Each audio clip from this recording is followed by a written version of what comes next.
Estamos de volta com a EUIC. Muito obrigado a todos que nos acompanham. E agora, para dar início ao painel de discussão, como empresas líderes gerenciam suas relações com o ecossistema de inovação, eu convido o Bruno Rondani, CEO da Sem Open Startups, que fará a moderação do painel, e também nossos convidados, Leonardo Gomes, da FEA USP, coordenador do Bridge, Felipe Stefani, da Ambev, Cláudio Terra, do Hospital Israelita Albert Einstein, Guilherme Amaral, da ISACETEP, e Marcela Martinelli, da Natura. Obrigado a todos pela presença. Eu passo a palavra agora ao Bruno Rondani. Obrigado, Marco. Muito feliz aqui de estar com vocês. Um bate-papo agora o mais informal possível, porque acho que tem muito que aproveitar aqui das contribuições de vocês. Eu ouvi atentamente, né, as palavras de cada um.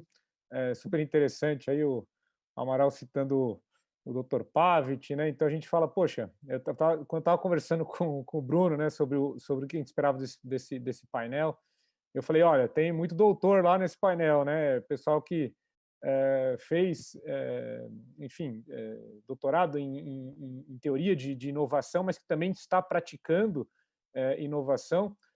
Outros fizeram doutorados em outras áreas. Enfim, é um painel que a gente pode explorar bastante temas aqui, mas eu queria deixar ele também muito prático, né?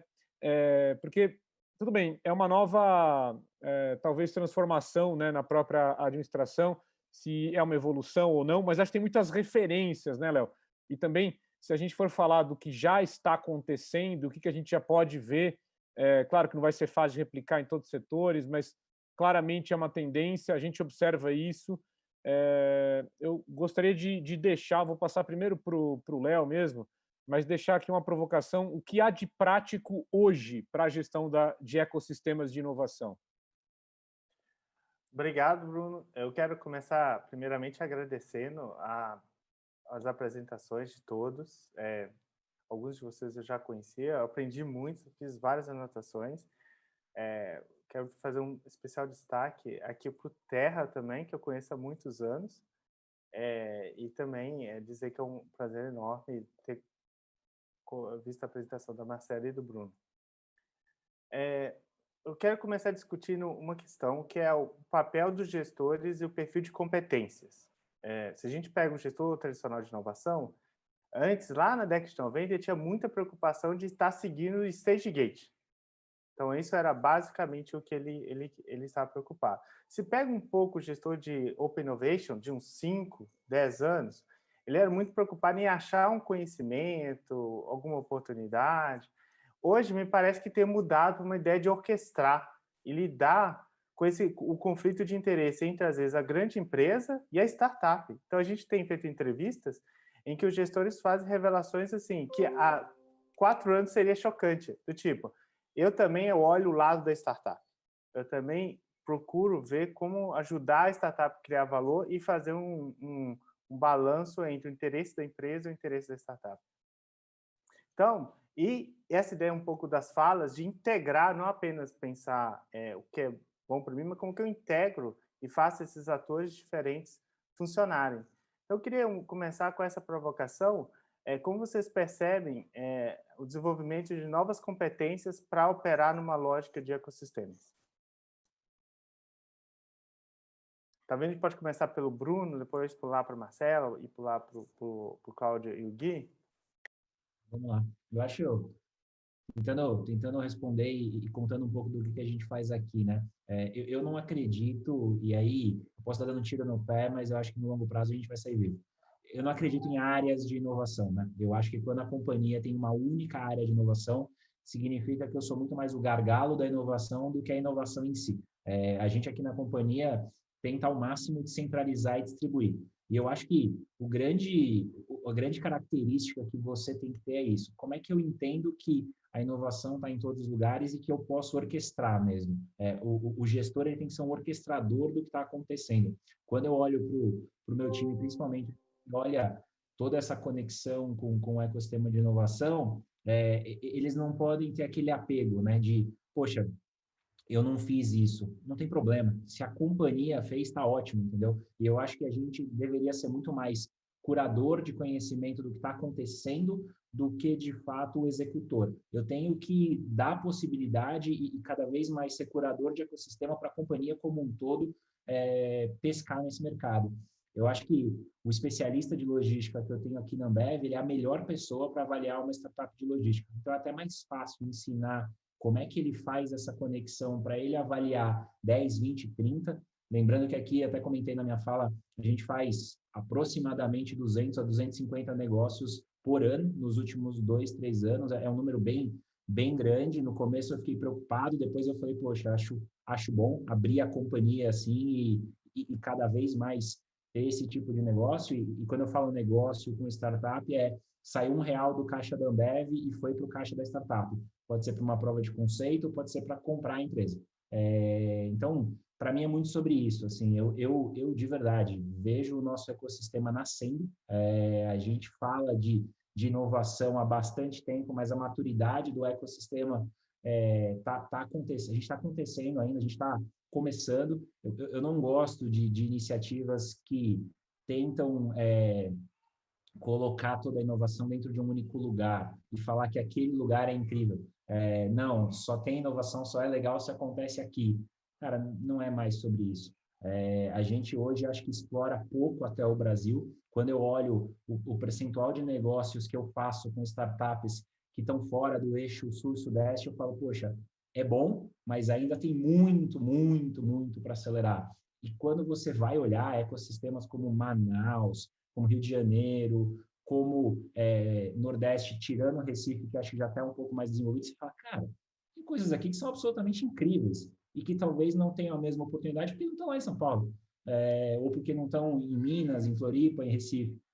A gente precisa dar palco e colocar luz nessas empresas que estão nascendo pelo Brasil inteiro. Então, para mim, como é que eu penso com cabeça descentralizada e distribuída.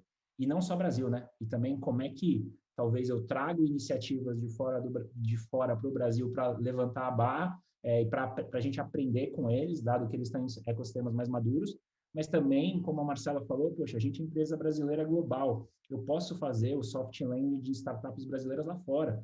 É brasileiro conectando com brasileiro lá fora, então acho que ajuda. Para mim é muito sobre isso.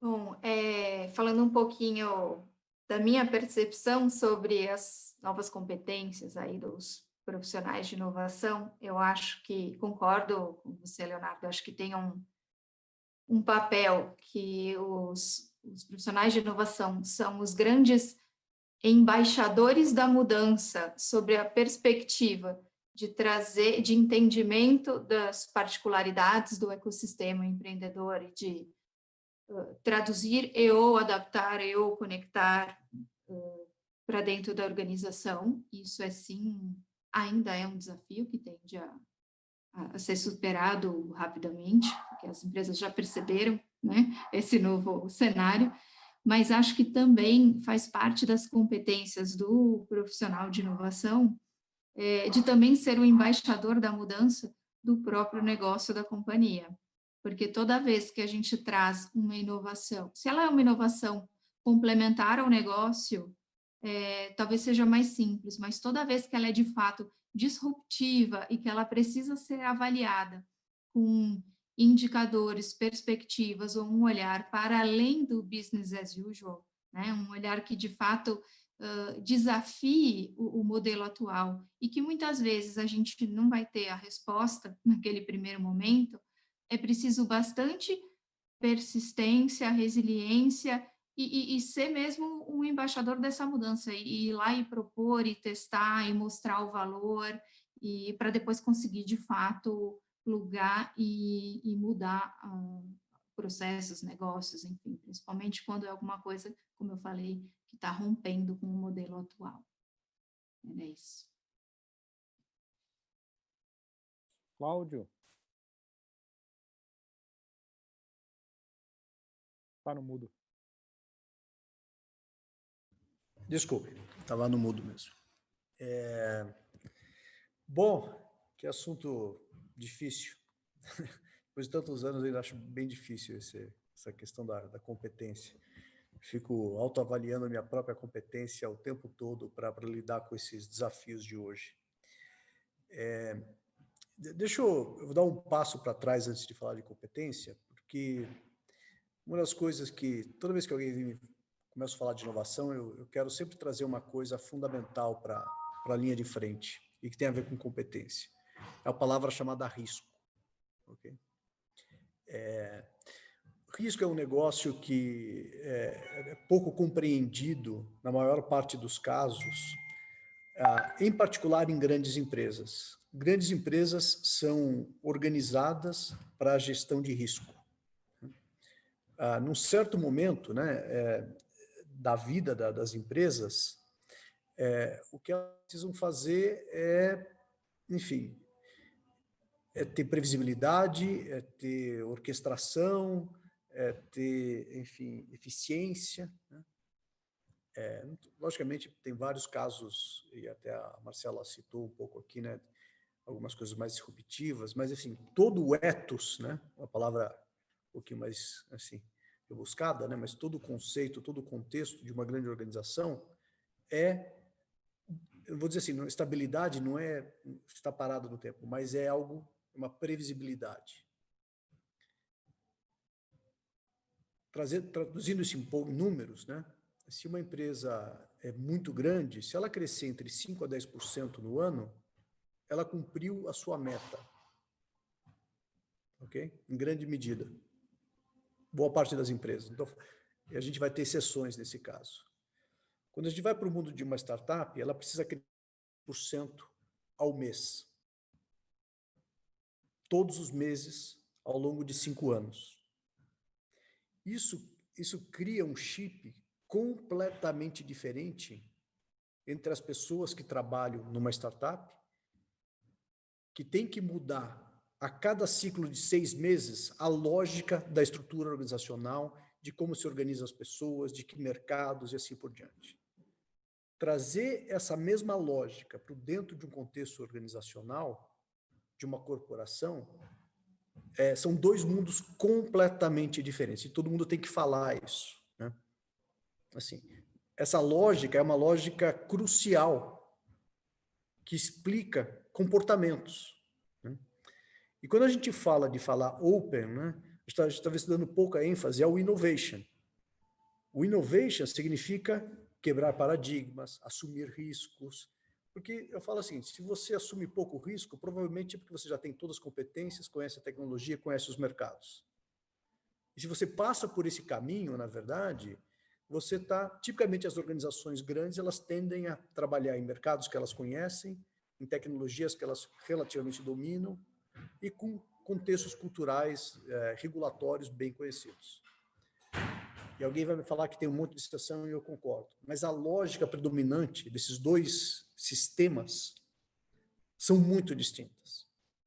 E aí, eu acho que esse é o pano de fundo para falar de competência. Então, a competência de gestores de inovação é entender que esse mundo que parece mais cara de startup, ele está entrando cada vez mais no mundo das grandes organizações, porque elas estão sendo desafiadas o tempo todo por novos players, por novos mercados, por empresas de outros setores e assim por diante.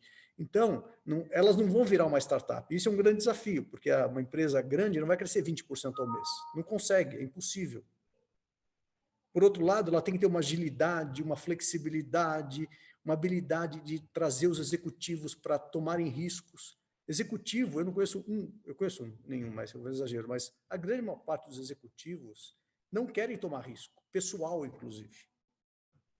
Então, assim, esse é um dos grandes dilemas. Então, assim, eu acho o meu trabalho, eu me acho o tempo todo incompetente para fazer o meu trabalho, porque eu vejo a dimensão dos desafios que eu tenho que lidar, enfim, junto com os meus diretos, para fazer esses dois mundos se falarem.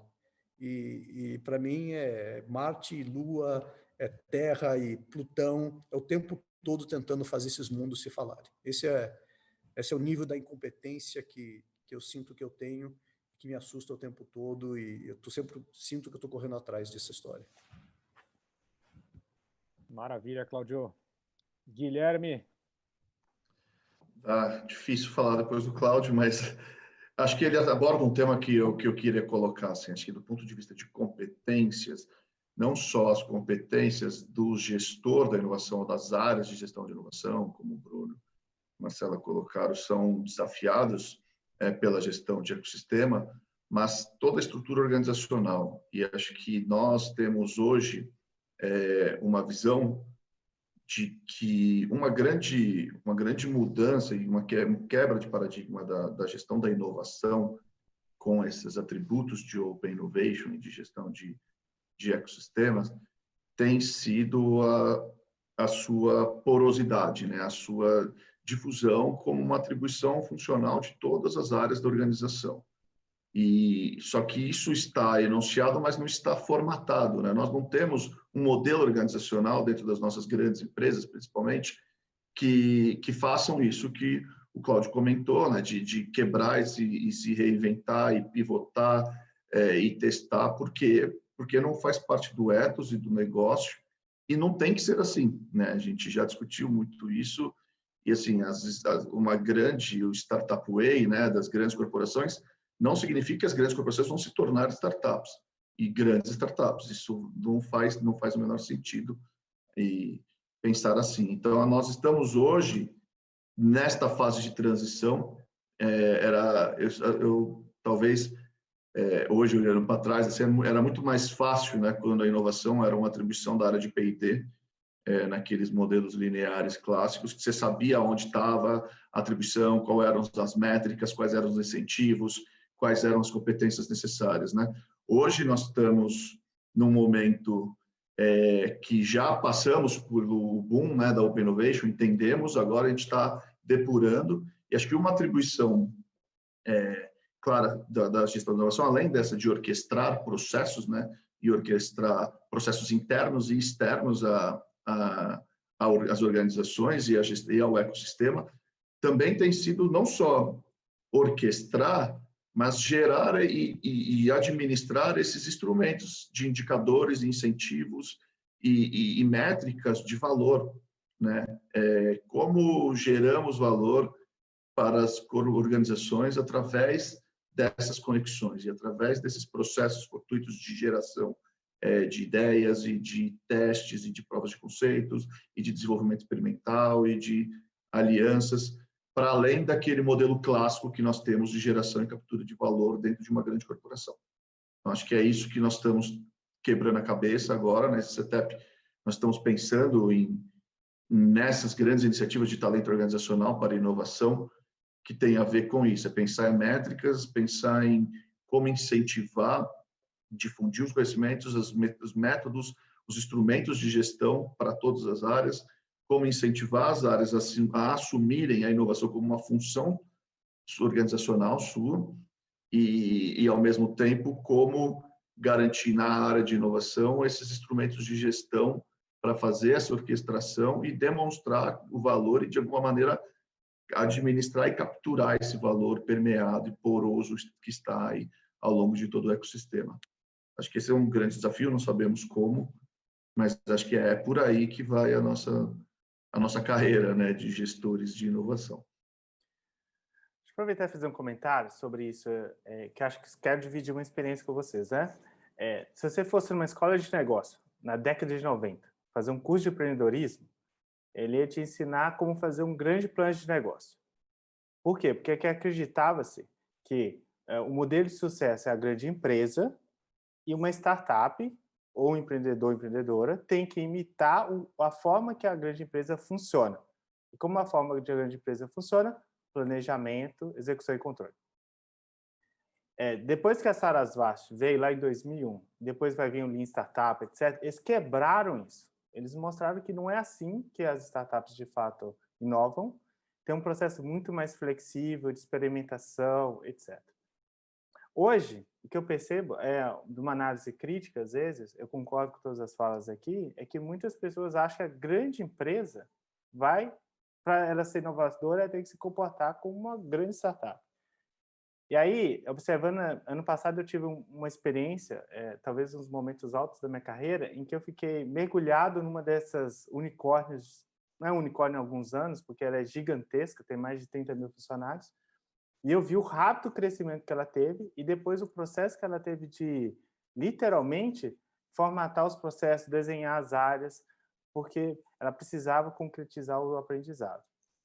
Então, eu acho que a gente vai encontrar ainda um modo de como ser mais flexível, por exemplo, a gente, como o investidor, aceita muito mais um empreendedor pivotar várias vezes o negócio do que dentro de uma empresa, um gestor de projeto, pivotar o projeto várias vezes, mudando o objetivo.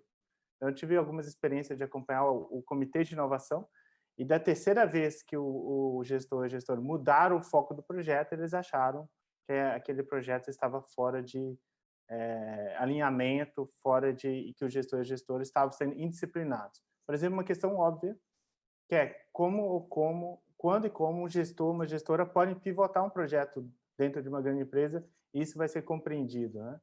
Então, acho que aí tem um aprendizado grande ainda de a gente trazer um desses elementos, que é uma das grandes vantagens do empreendedor e da empreendedora, de poder pivotar, e como o gestor e a gestora pode fazer isso. Deixa eu colocar meu segundo ponto, que é, o Bruno fez uma pergunta de como a gestão de ecossistemas, do ponto de vista prático, vai impactar as empresas, né? Vou fazer um paralelo super rápido. Nos anos 90, teve um fenômeno chamado servitização. O que é isso? A empresa não vende um produto mais, vende um serviço alocado ao produto.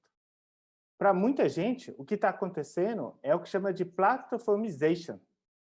O que é isso? Você está platformizando os setores, e aí, para você alimentar essa plataforma, você precisa de um ecossistema. Então, tem gente acreditando que isso está acontecendo com carro, por exemplo, o carro conectado na China, isso é o que a Renault está perseguindo, por exemplo. Energia distribuída, que é o caso do setor elétrico. No setor de vocês percebem que existe um fenômeno de plataformização também, com a formação desses ecossistemas?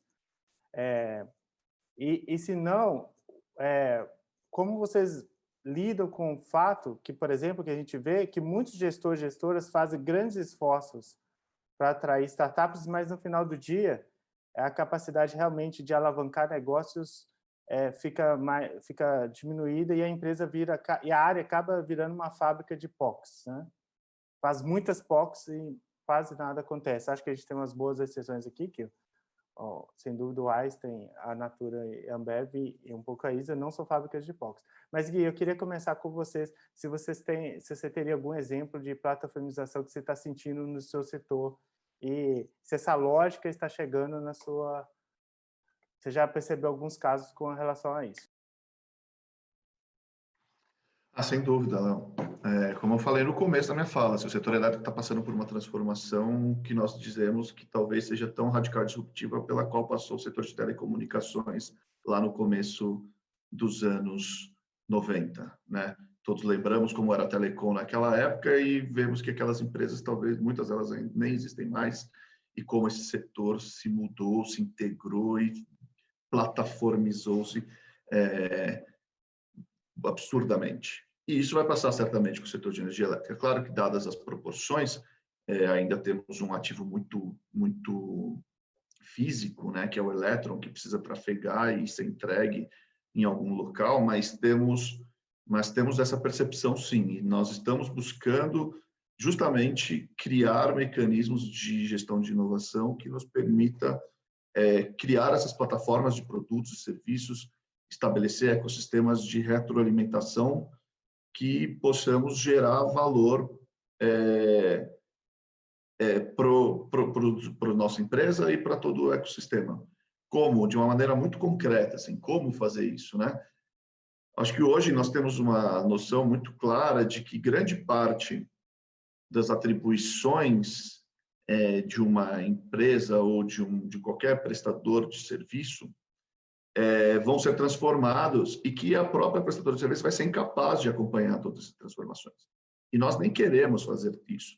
Nós não vamos fazer todas as transformações que vão gerar esse novo mercado, e nós não queremos fazer isso porque sabemos que, dado o extremo risco que é tomar essas decisões e fazer esses investimentos, o melhor é nos pegar e criar uma plataforma em torno daquilo no qual nós somos extremamente competitivos e que vamos absorver e vamos nos aliar e vamos trabalhar junto para desenvolver outras coisas.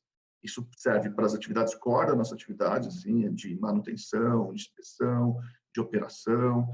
Tudo isso serve também para outras atividades mais disruptivas que o Grupo ISA tem desenvolvido ao longo de todos os países onde está presente, né? Então, sim, Léo, respondendo, a gente tem feito, nós temos feito iniciativas nesse sentido e queremos inovar com empresas que possam solucionar problemas nossos e através de outras soluções, criar novos mercados para que nós possamos entrar, explorando a inovação que foi feita por outros e outros atores desse ecossistema.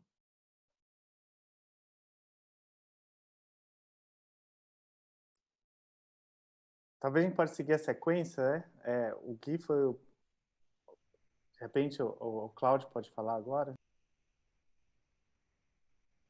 Tá bom. Bom, obrigado aí. Acho que o tema é interessante, né?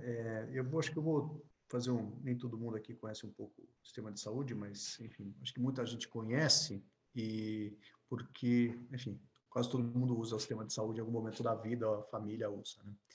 Mas uma das características dos negócios de saúde, ou parte dos negócios de saúde, é que, principalmente na área dos provedores, né, das clínicas, hospitais, laboratórios, etc., que são negócios locais. Tipicamente, assim, historicamente, né, até está passando por uma mudança, mas são empresas públicas, privadas e filantrópicas, pulverizadas pelo Brasil inteiro, né? E, de uma certa maneira, ali eu não vou dizer monopólio, mas com um mercado ali relativamente restrito e cativo, tá? Fora os movimentos de capital internacional, de aquisição, private equity, consolidação que estão acontecendo, que isso, enfim, tem a ver com um pouco de desregulamentação, acho que algo que aborda essa questão de plataforma e que, de fato, assim, não afeta todo o negócio, porque, assim como o caso da CETEP, quando você tem que fazer uma cirurgia, você tem que ir para o hospital, né? Não tem muito como escapar disso, tá? Mas, quando a gente olha telemedicina, telepsicologia, telenutrição, telefonoaudiologia e assim por diante, né? O negócio da prestação de serviços de saúde passou a uma nova dimensão geográfica. Inclusive, em alguns casos, a gente conhece extrapolando países. Então, pensa assim, é um negócio que é extremamente regulado localmente, né? Servido localmente, e por meio da revolução digital, você passa a ter um mercado, principalmente, enfim, nesse onde você mais oferece um diagnóstico e assim por diante, extremamente sem restrições geográficas. E isso gera uma série de disrupções em modelos de negócio, modelo de pagamento, questões regulatórias não triviais, tá? Isso quando a gente fala que envolve uma plataforma que envolve um profissional de saúde, um médico, um fisioterapeuta, um nutricionista, de um lado, e os pacientes do outro. A gente pode falar, tem várias plataformas surgindo, marketplaces e coisas dessa natureza. Mas tem também uma outra que ainda é mais complexa, na verdade, que passa por dados, né? Porque imagine que hoje, a gente fala assim, vou trazer um exemplo, você faz um sequenciamento genético, né? Você vai lá, tira o sangue ou saliva e alguém vai lá e processa isso numa máquina. Mas a análise de fato do resultado dessa máquina é feito numa nuvem que tem inteligência artificial para interpretar o que passou ali no que a gente chama wet lab. E essa nuvem pode estar em qualquer lugar do mundo. Isso cria, enfim, condições bastante complexas de entendimento de modelo de negócio, de responsabilidade por dados e assim por diante. Então, não é incomum nessa área de genética, você faz um exame, você manda para um servidor, que pode estar na Suíça, na Inglaterra, na China e assim por diante. Então, eu falei de exame genético, mas também exame de radiologia. Hoje você pode mandar um exame de radiologia, mandar a imagem para um servidor que pode estar em qualquer lugar do mundo e ele vai trazer o laudo. Isso é uma disrupção no modelo de negócio, nas profissões, na questão de LGPD. É realmente disruptivo, não é? Então, não é uma plataforma. Tem vários contextos dessa natureza que eram inimagináveis na área de saúde há 5 anos atrás. Isso mexe com a cabeça de todo mundo, assim, mexe com a cabeça dos empreendedores, mexe com a cabeça das empresas de tecnologia. Você vê o Google, ontem anunciou que investiu 100 milhões de dólares numa empresa de telemedicina, você a Amazon entrando nesse negócio. Então, assim, é um setor que, na verdade, ele está sendo disruptado. Toda semana a gente vê coisas desse texto, alguns exemplos, né? Então, assim, a pergunta é totalmente pertinente para a área da saúde, tá? O que exatamente vai acontecer, as reconfigurações são bastante complexas, né? Tá todo mundo fazendo apostas específicas. A gente sabe que um lado vai continuar igual. As pessoas, quando precisam doar sangue, ou fazer uma transfusão, ou fazer um transplante, uma cirurgia, precisam ir para um hospital. As coisas, por outro lado, vão ser cada vez mais feitas em casa, enfim, tem point of care. Então, é um setor que eu imagino que daqui a 10 anos a gente vai olhar para trás e falar, nossa, era assim que funcionava o setor de saúde? E isso não é trivial, né? Isso não é trivial mesmo, e eu adoraria ter respostas, mas eu falei de algumas tendências na linha do que o Leonardo perguntou.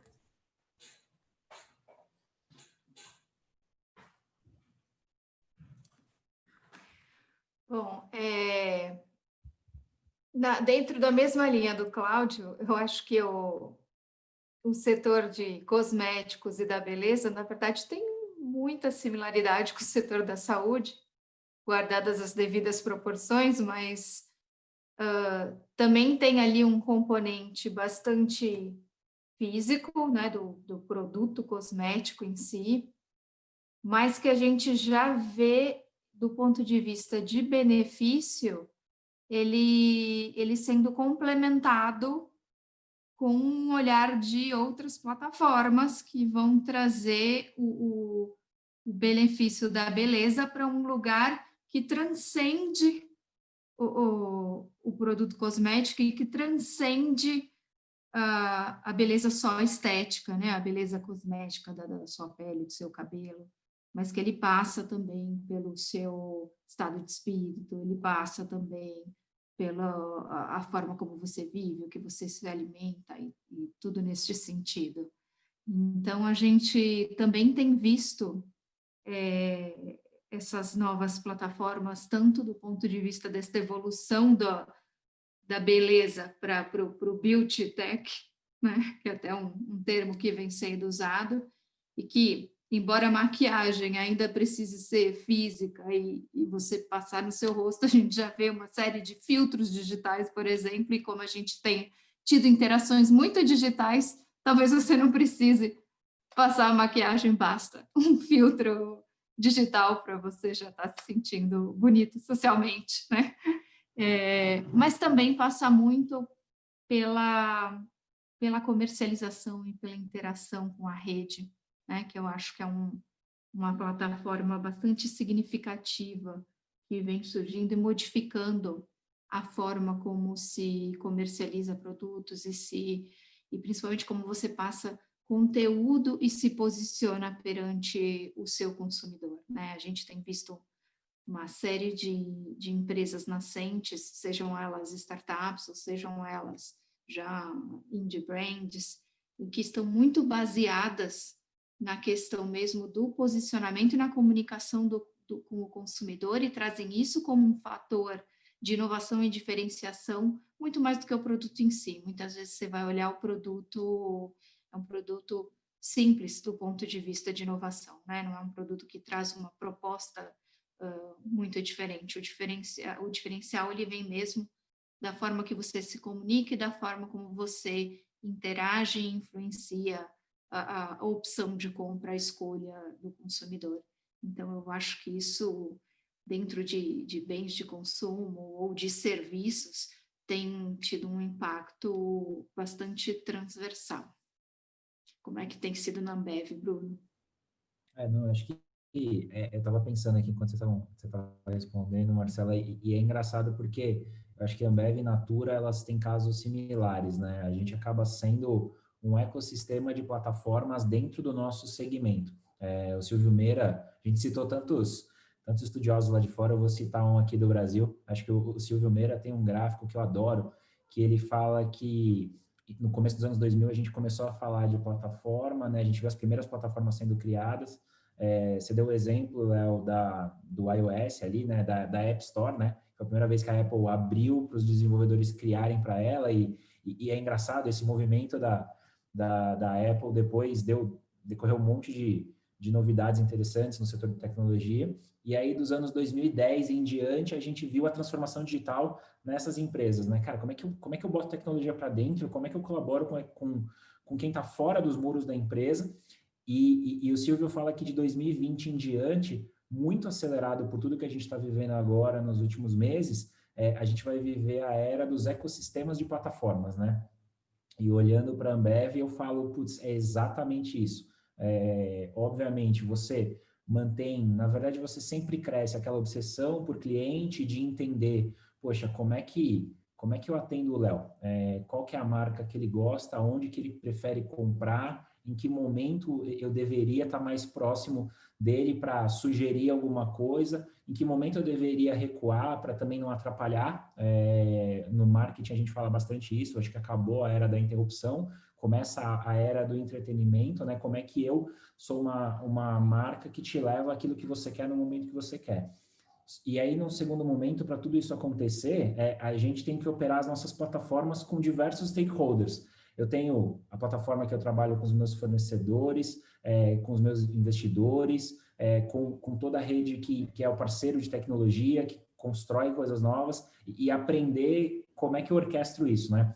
Foi o que eu falei, eu estou começando a estudar o tema, acho que é um tema quente na academia, mas ele ainda tem poucas aplicações no mundo corporativo.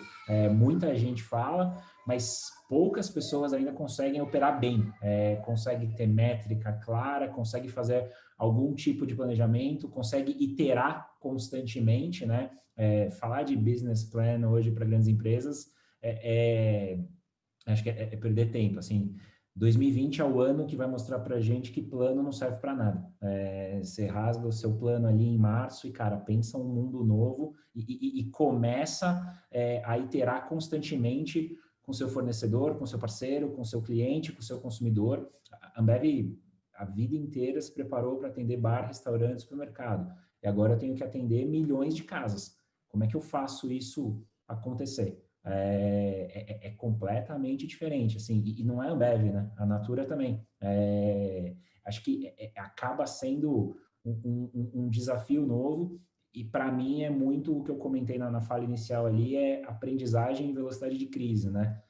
Como é que eu testo pequeno e rápido para depois escalando? A gente fala muito o Cláudio falou muito bem, né, de risco. A gente fala muito dos projetos de inovação, né, do medo de errar.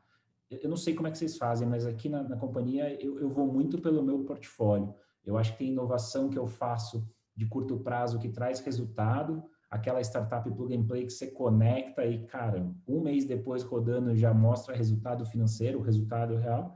E tem coisas aqui, cara, não me cobra antes de 2, 3 anos que, assim, eu não vou ter métrica, eu não vou ter resultado claro. Eu tenho métrica, eu tenho meu TRL aqui, eu tenho o acompanhamento das minhas inovações, da minha pesquisa científica, mas eu não tenho resultado para te mostrar. Então, assim, no portfólio todo do que eu faço em termos de design, criação de produtos, conexão com o ecossistema e pesquisa, eu consigo entregar um número, mas não me cobra projeto a projeto.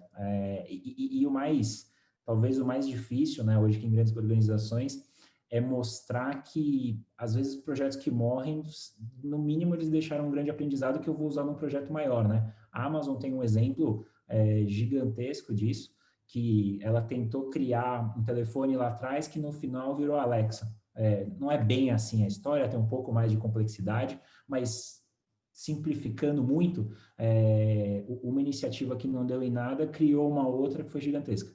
Então, eu acho que a gente precisa também aprender muito sobre isso. A gente tem só para terminar e contar um caso real, a gente tem um programa aqui de intraempreendedorismo, né? Eu dou método para as pessoas tirarem ideias do papel, do dinheiro, do café, do chocolate, para elas trabalharem um dia por semana. Normalmente acontece entre 8 e 10 semanas.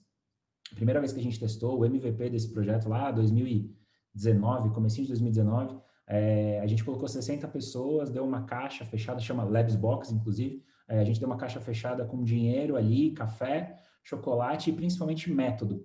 E hoje eu tenho um produto digital na companhia rodando por conta dessa iniciativa. Se você olha dessa forma, você fala, nossa, mas um produto para 60 pessoas é pouco, né? Mas quando você olha, você fala, cara, eu tenho 60 pessoas que eu treinei, eu tenho 60 pessoas que eu habilitei a fazer inovação. O meu sonho é muito mais como é que eu habilito 35 mil pessoas que eu tenho no Brasil, 200 mil pessoas que eu tenho no mundo, para terem um método de inovar. E aí sim a gente consegue, como área de inovação, talvez fazer a governança. E fica muito mais interessante a brincadeira. Porque é o que eu falei, assim, eu não acredito em áreas de inovação, eu acredito em empresas inovadoras. A gente aqui tem que ser cada vez mais o orquestrador e descentralizar o conhecimento que, querendo ou não, a gente acaba sendo mais rápido, né? Não acho que ecossistema seja um tema que é super discutido em toda a organização. É super quente para mim. Como é que eu mostro essa discussão para todo mundo de uma forma que eu consiga levar mais conhecimento? Então, não sei se eu respondi a sua pergunta, mas acho que para a gente aqui é um pouco sobre tudo isso que eu falei.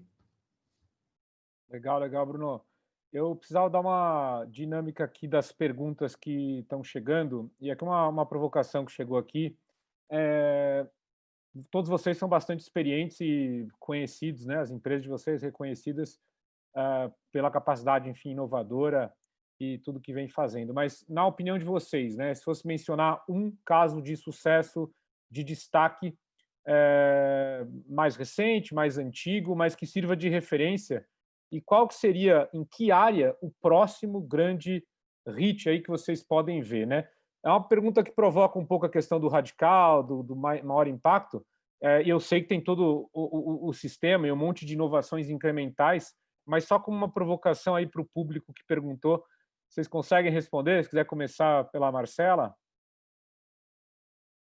De surpresa aí, não sei se... Obrigada.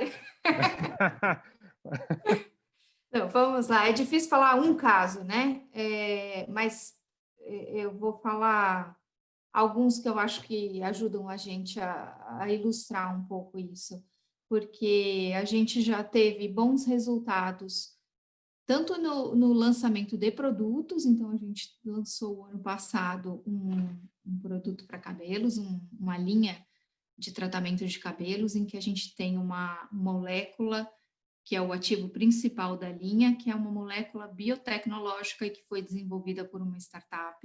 Então, acho legal porque a gente representa aqui uma empresa de base tecnológica, né, como exemplo, mas a gente também tem inúmeros casos de soluções digitais que vêm contribuindo para o nosso modelo de negócio ao longo dos últimos anos e que possibilitaram, inclusive, né, ajudaram o processo de aceleração de transformação digital da companhia, junto com o Covid, que também foi um elemento aí que ajudou bastante a acelerar este processo, mas que trouxeram soluções que foram bastante importantes para pôr de pé esse modelo de negócio e passar por este período. Legal, Marcela. Vou continuar aqui, dar um tempo para o Gui e para o Cláudio pensarem também, mas acho que para a gente aqui é sustentabilidade. Assim, quando eu olho o que a gente fez nos últimos anos e o que a gente pode dar de exemplo para outras empresas, para mim é onde mora um dos grandes bets. Assim. A gente fez, nos últimos 2 anos, 2 edições globais, né, da Aceleradora de Sustentabilidade, e basicamente os desafios tangiam água, energia, agricultura inteligente e embalagem. E assim, a gente começa a olhar para frente, depois de tudo que a gente viveu aí nos últimos meses, e falar, cara, a gente precisa dar uma desacelerada. A gente precisa pensar de uma forma mais consciente no meio ambiente. A gente não pode diferenciar empresas que dão lucro de empresas que causam impacto, tem que ser a mesma coisa. Quando a gente pensa nos programas, assim, não faz mais sentido, né? Eu vou escolher uma empresa para fazer uma parceria, para fazer um novo negócio, mas tem que gerar impacto de alguma forma. Para a gente acho que é muito sobre isso, a gente já faz muita coisa, a gente tem orgulho de falar, mas eu acho que quando a gente olha o mundo de uma maneira geral, está no começo. Então, acho que essas boas iniciativas têm que continuar, a gente tem que falar cada vez mais. Natura, acho que é um caso incrível também, que a gente olha e copia muita coisa e fala, poxa, vamos fazer junto, vamos fazer mais, porque é algo que acho que a humanidade, de uma maneira geral, e o meio ambiente precisam.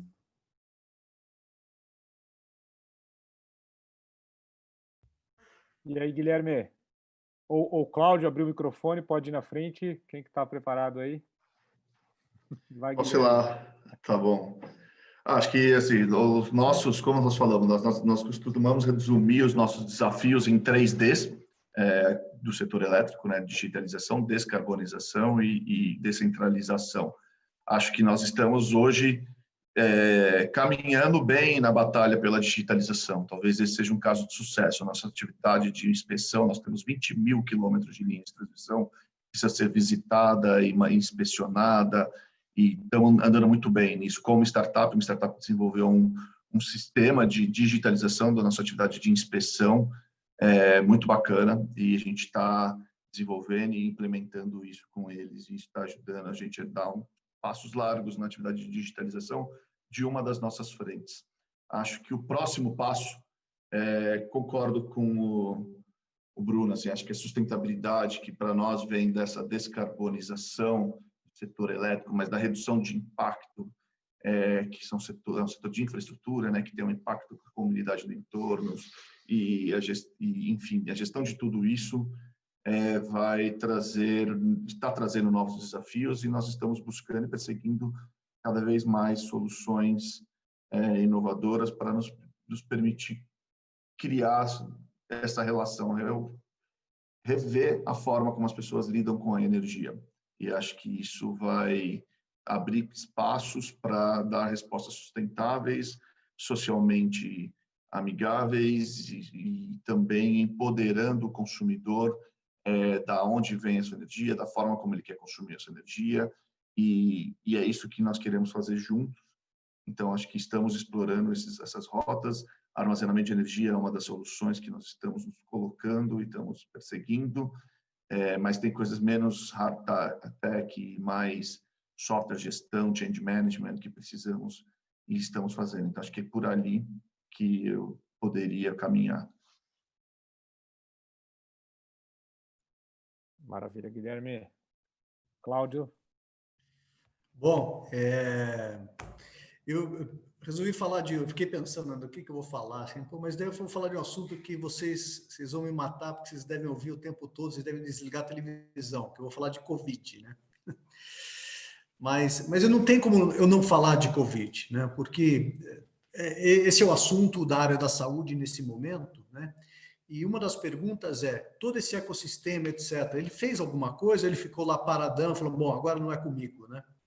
E eu queria trazer um 4 em 1, um 5 em 1 aqui, para falar assim de coisas concretas, absolutamente concretas que aconteceram de um ecossistema, né? Assim, dizem que a inovação acontece porque as pessoas estão preparadas, não é que ela teve uma ideia do nada, as pessoas estão preparadas para fazer isso, né? Então, eu vou começar com um conceito de inovação aberta com um fornecedor nosso. Uma das coisas importantes, um fornecedor nosso que faz implementação de ar-condicionado, chamado Enebras. Em poucas semanas, ele criou um sistema de descontaminação de leitos com base em pressão negativa. Tem mais de 400 unidades instaladas nos vários hospitais do Einstein. Esse daí foi desenvolvido a toque de caixa, desenvolveu uma patente em conjunto, colocada nos Estados Unidos. Então, assim, um caso concreto, absoluto, no meio da crise, ou seja, descontaminar o ar do leito dos hospitais. 2 startups que a gente apoiava, uma de inteligência artificial de reconhecimento de expressão facial, chamada Rubox, e outra que trabalha com termografia, que é para analisar lesões de atletas. Elas 2 se juntaram e desenvolveram um dos totens mais precisos que a gente conhece para medição de temperatura à distância. E a gente sabe disso porque a gente media. Sendo um hospital, a gente tinha a responsabilidade de fazer isso. E hoje está instalado em todas as portas que a gente tem para funcionários, para pacientes. Então, todo mundo tem um screening super preciso quando entra no Einstein. E, logicamente, eles já estão em outras empresas também. Outra coisa interessante, nós temos aqui um conceito de spin-offs. Acho que são poucas organizações aqui na América Latina que criaram, de fato, esse conceito. Todo ano a gente está criando uma ou duas empresas a partir que são de funcionários aqui do Einstein, que são apoiadas e eles fazem um pitch que eles querem criar uma empresa e o Einstein vira sócio deles. Uma dessas empresas que está incubada aqui dentro chama VarStation, que na verdade ainda tem, do ponto de vista legal, ela ainda faz parte do Einstein, mas funciona exatamente como uma startup. E eles criaram um teste inédito de Covid num espaço muito curto de tempo. Também conseguiram uma patente internacional em cima disso, usando tecnologia de NGS, que é New Generation Sequencing.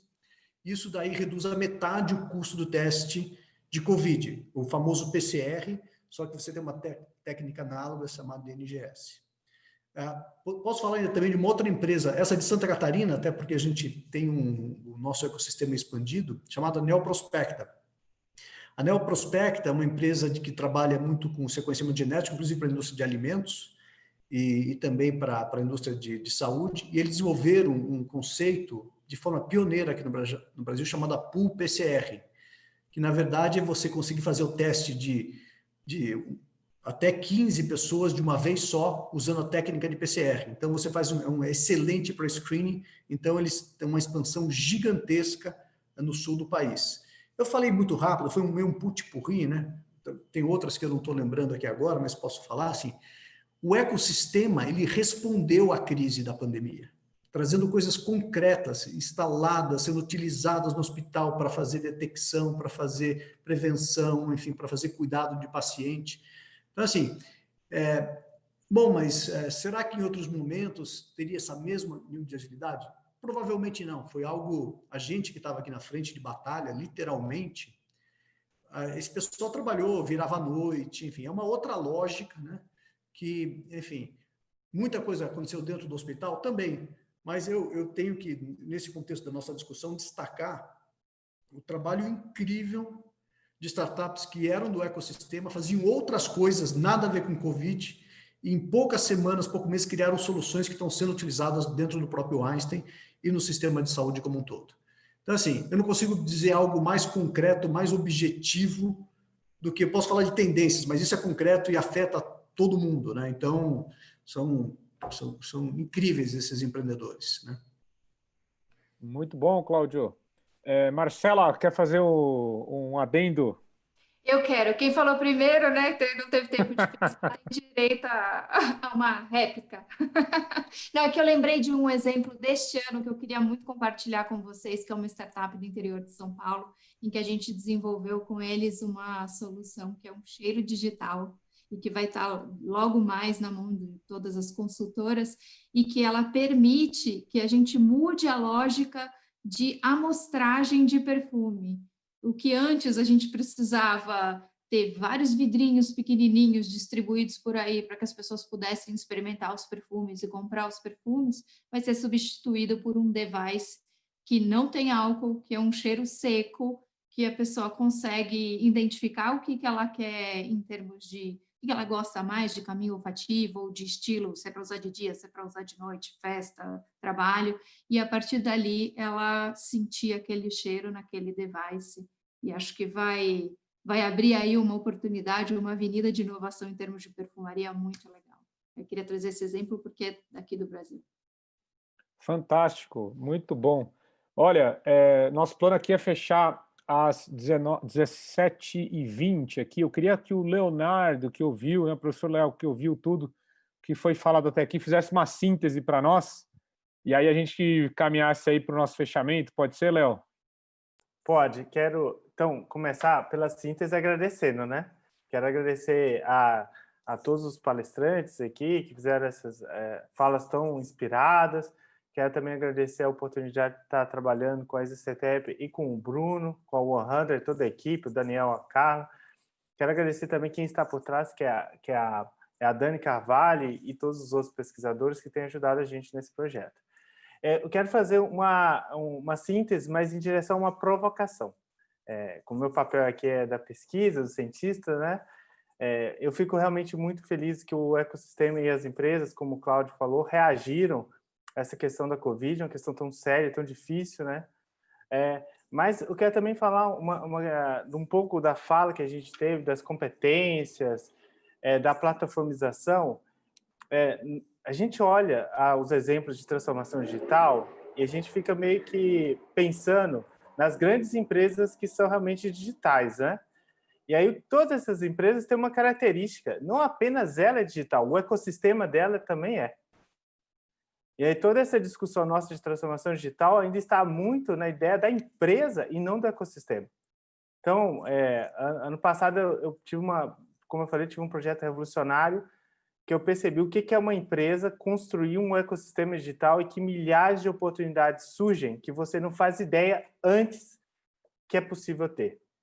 E aí, só como um exemplo, se a gente pegar essas empresas no Brasil que fizeram essa transformação digital do ecossistema, delas, como o iFood, é até difícil dizer o que o iFood é como empresa.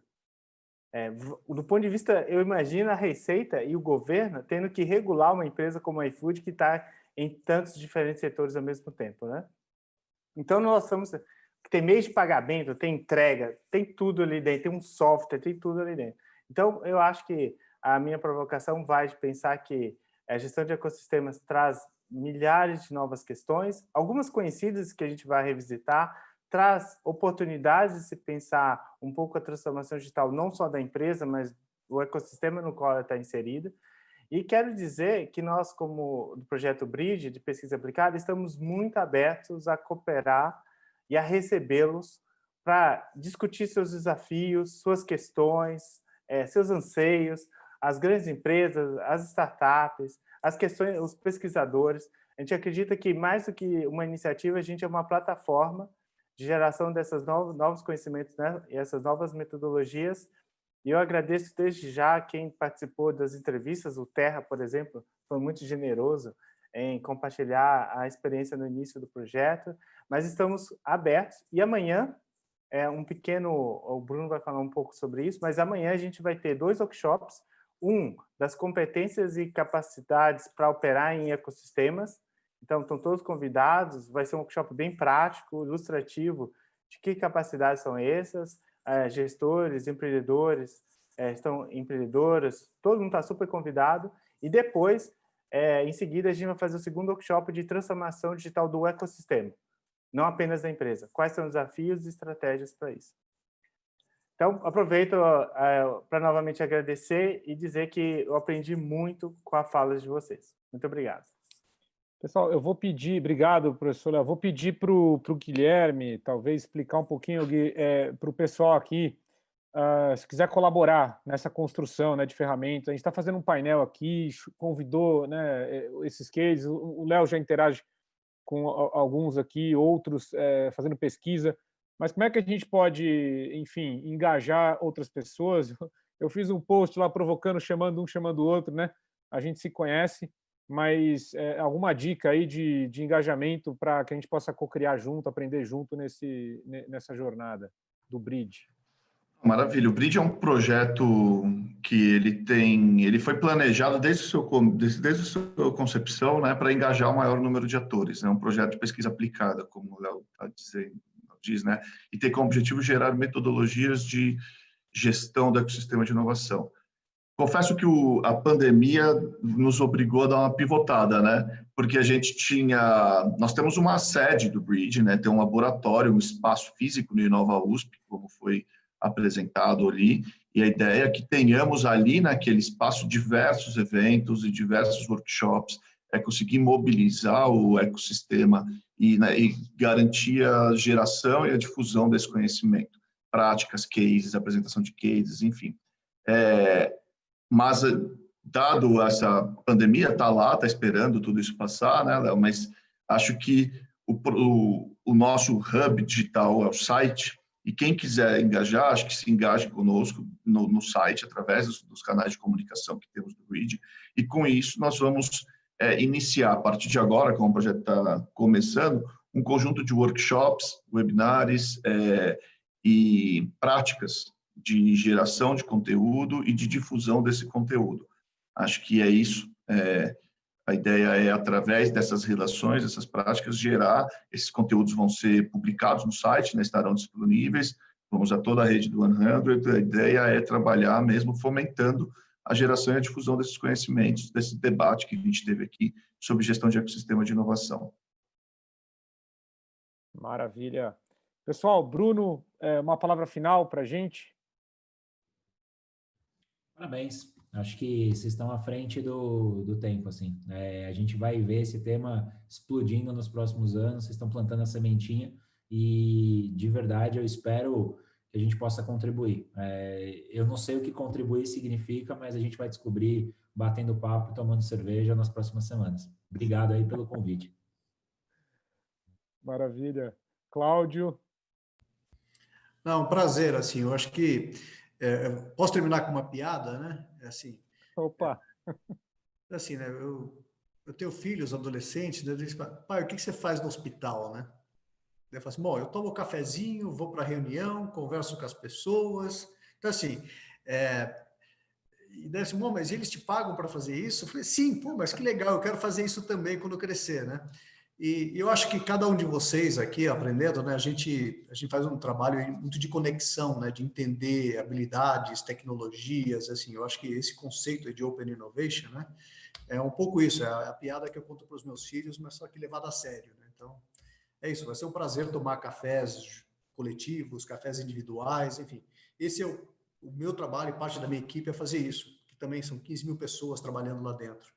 E a gente faz isso. O que a gente ganha? Tomar café junto. Então, cerveja também pode ser, viu, Bruno? Pode ser cerveja também. Tem até Vinho. uma startup, Beer or Coffee, aqui do programa, que oferece os espaços, né, para isso. Marcela, teu fechamento também. Bom, na mesma linha, então, a inovação aberta é o cafezinho que dá resultados e queria parabenizar pela iniciativa. Acredito muito na força da rede, na inteligência coletiva, como de verdade uma ferramenta de transformação dos negócios, das pessoas e do mundo. Então, vamos juntos, vamos formar essa rede primeiro entre nós e trazer todo mundo para dentro dela. Obrigada. Maravilha. Então, vou aqui agradecer a participação de vocês, realmente um prazer, espero que a gente continue essa jornada, vocês já têm sido parceiro até aqui, e parabenizar em especial também o professor Léo por estar liderando esse projeto, trouxe o tema, a gente comprou, agora todo mundo quer fazer doutorado lá com ele, então, ou pós-doutorado, né? Então, o cuidado é esse, né? Não vai querer se meter muito aí, que ele acaba te trazendo para o mundo acadêmico. Mas vamos lá. Marco, bola com você então, a gente fecha aqui. Obrigado a todo mundo.